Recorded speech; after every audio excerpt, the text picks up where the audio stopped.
Hello বন্ধুরা, তোমরা কেমন আছো? সবাই কেমন আছো? আশা করছি তোমরা সবাই ভালো আছো। আমি ভীষণ ভালো আছি। সুস্মিতাস ব্লগে তোমাদের সবাইকে স্বাগত জানাই।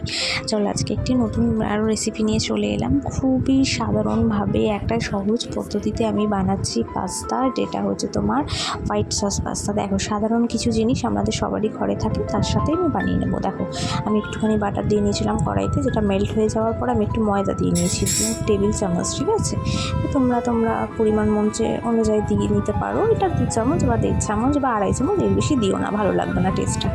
তো তারপরে আমি দুধ দিয়ে নিয়েছি, কাঁচা দুধ আমি এখানে ইউজ করেছি। এটা ওটার সাথে ময়দাটার সাথে ভালো করে মিক্স করে নিচ্ছি। দেখো, টেনে নিয়েছি বলে আমি আরেকটুখানি অ্যাড করেছি, সেটা আমি মোটামুটি 1 কাপ মতন অ্যাড করেছি। তোমাদের যদি একটু বেশি লাগে তো আরেকটু বেশি পরিমাণ দিতে পারো, কোনো ব্যাপার না।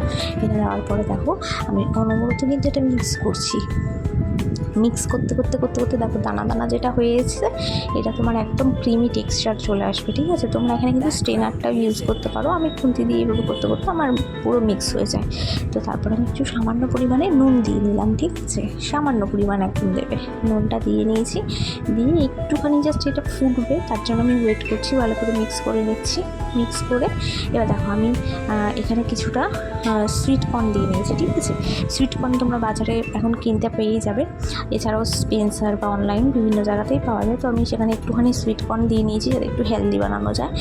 বাচ্চা বড় এটা তো সবাই ভীষণ ভালোবাসে, তো তার জন্য ভুট্টাটা দিলে, সুইট কর্নটা দিলে পরে তারাও ভীষণ ভালো লাগবে, টেস্টটা বেশ ভালো করবে। চলো আমি এটা ভালো করে মিক্স করে দিই। এবার অরিগানো দিয়ে নিচ্ছি। অরিগানোটা ভালো করে হাতের মধ্যে একটু ক্রাশ করে দিয়ে নিচ্ছি। তোমরা অরিগানোর সাথে তোমরা চিলি ফ্লেক্সও দিতে পারো, কোনো ব্যাপার না। আমি এখানে চিলি ফ্লেক্সটা অ্যাভয়েড করলাম। তোমরা যদি বাচ্চাদের জন্য বানাও তো চিলি ফ্লেক্সটা অ্যাভয়েড করো, কারণ জানোই তো শুকনো লঙ্কাটা খাওয়াটা তো উচিত না, তার জন্য আমি এখানে দিইনি কোনো রকম চিলি ফ্লেক্স, আমি অ্যাড করলাম না। জাস্ট একটু ফ্লেভারের জন্য আমি এখানে অরিগানোটা দিলাম। দেখো একটু মিক্স হয়ে এসছে বেশ ভালো করে। দেখো ফুটে বেশ একটু ক্রিমি ভাব হয়ে গেছে। এবার আমি এটার মধ্যে চিজ দিয়ে নিলাম। ঠিক আছে, আমি এখানে আমুলের চিজ দিয়ে নিয়েছি। তোমরা যদি মনে করো তোমাদের কাছে স্লাইস চিজ আছে, স্লাইস চিজও দিতে পারো, বা তোমরা এখানে কিন্তু একটু বেশি পরিমাণও চিজ দিতে পারো। আমি একটু সামান্য অল্প পরিমাণে চিজ দিয়েছি, খুব বেশি চিজটা দিইনি। আর দেখো হচ্ছে পাস্তাটা আমার সিদ্ধ করা ছিল, যেটা আমি এর মধ্যে দিয়ে নিয়েছি।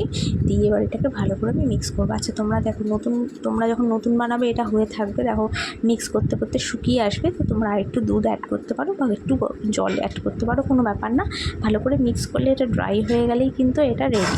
চলো তোমরা করে কিন্তু বানিয়ে খেয়ে আমাকে জানিও কেমন হলো।